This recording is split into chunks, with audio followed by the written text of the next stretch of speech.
Assalamualaikum, selamat datang para pejuang P3K Bidan di channel YouTube saya, Bidan Gembul.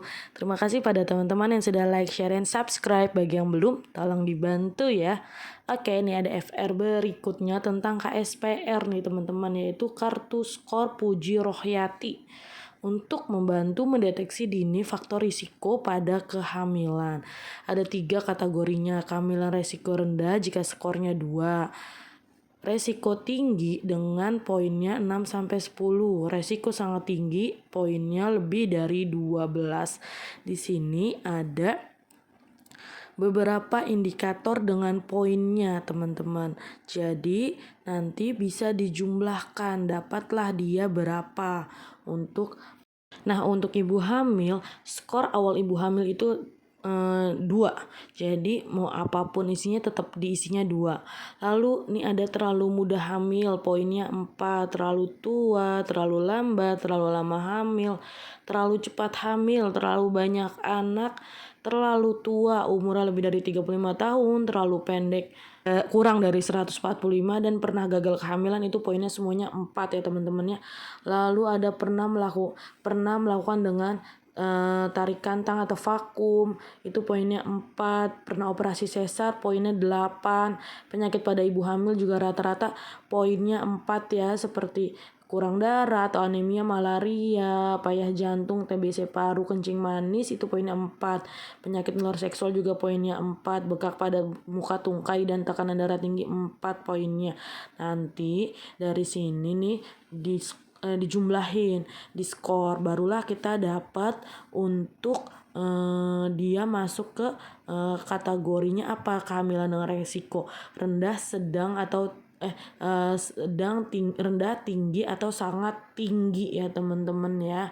Nah itu dia, itu ada KRR, kehamilan resiko rendah; KRT, kehamilan resiko tinggi; KRST, kehamilan dengan resiko sangat tinggi. Nah di sini juga ada kategorinya.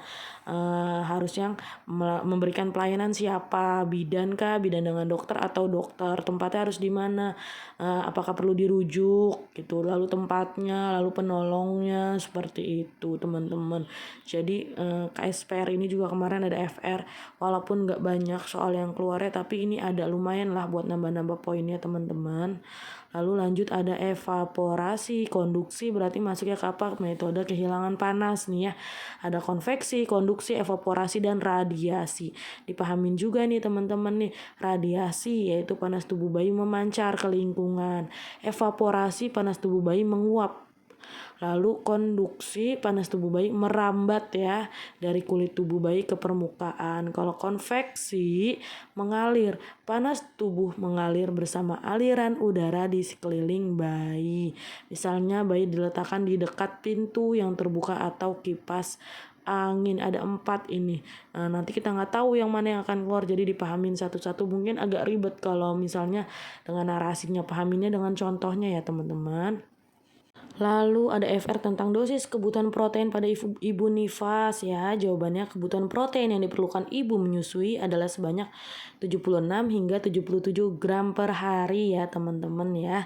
Jadi ini ya untuk kebutuhan proteinnya bisa diingat-ingat 76 sampai 77 gram per hari teman-teman.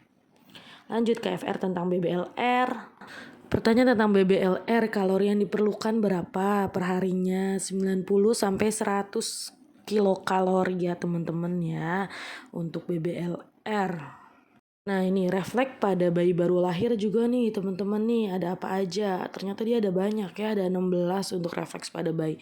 Diingat dan diapalin satu-satu ya. Ada refleks sucking, menghisap; refleks menggenggam itu Grace Palmer; refleks mencari, rooting; refleks Moro yaitu respon tiba-tiba terkejut; breathing reflex, refleks gerakan seperti menghirup dan menghembuskan nafas; Babinski refleks yaitu refleks primitif pada bayi berupa gerakan jari menggenggam, mencengkram, seperti itu teman-teman. Lanjut Ada Aibling refleks nih, refleks gerakan seperti menutup dan mengejapkan mata.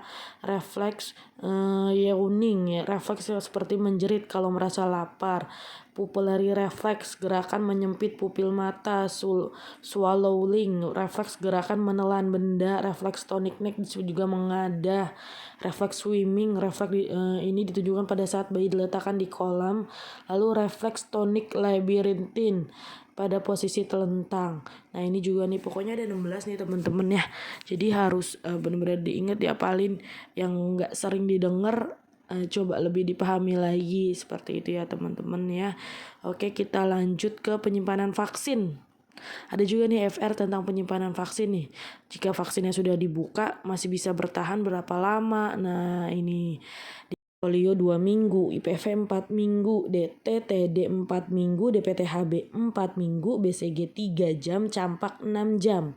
Nah, harus dicantumkan tanggal pertama kali vaksin digunakan. Cantumkan waktu vaksin dilarutkan untuk BCG dan campaknya ya. Jadi setelah dibuka harus ditandai dulu tuh, dilabelin tanggal dan jam pembukaannya seperti itu. Lalu ada FR juga tentang aspek hukum informed consent nih teman-teman. Ada 4 prinsip ya, dihafal ini. Berbuat baik, tidak merugikan, menghargai otonomi pasien dan adil.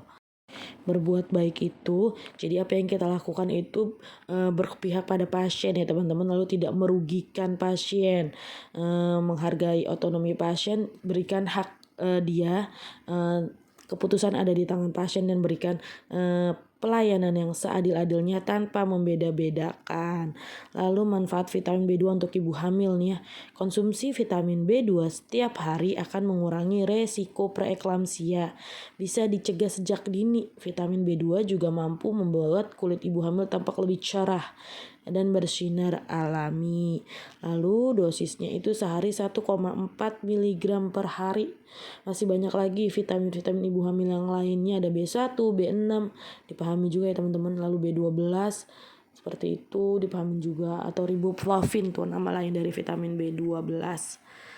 Itu juga dipahamin teman-teman. Vitamin C, asam folat, tablet tambah darah, kalsium, kebutuhan per harinya itu dihafalin, karena random nanti yang akan keluar tuh yang mana, tapi masih sekitaran vitamin-vitamin itu untuk ibu hamil. Oke teman-teman, sampai di sini dulu ya FR yang bisa kami berikan. Semoga bermanfaat untuk teman-teman. Tetap semangat ya pejuang Garuda, tetap semangat pejuang P3K Bidan. Semoga kita semua lolos dan menjadi juaranya. Tolong bantu like, share, and subscribe. Mohon maaf jika ada kesalahan, bisa dikoreksi di kolom komentar. Sampai ketemu di materi berikutnya. See you.